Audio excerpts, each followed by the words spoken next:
Okay, Assalamualaikum dan salam sejahtera semua sekali. Alright, Alhamdulillah hari ni kita diberikan rezeki untuk berjumpa dengan lagi satu pleko spesies pleko bridge ulnos.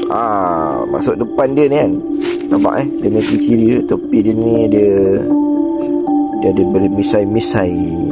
Nampak ini tajam ini dia tajam ni. Okey, ni misai-misai dia ni. Depan mulut dia macam ni lah. Kita bersihkan sikit. Bersihkan siap. Nampak. Okey. Dia macam mulut dia lagi besar lah. Tapi bahagian atas ni, dia lembut daripada dia lembut. Okey, tengok dia lembut. Dia lembut. Kalau kata yang pleko yang biasa tu kita ketuk keras kepala kan. Ni dia ni lembut kepala. Kepala dia lembut, nampak. Okey. Badan dia macam biasa. Common pleko memang ada 8 lah. So ni sel ni ada 8 lah. So belakang pun tak ada sorak apa-apa. Okey. So sini kita jumpa lagi yang rare-rare jugalah.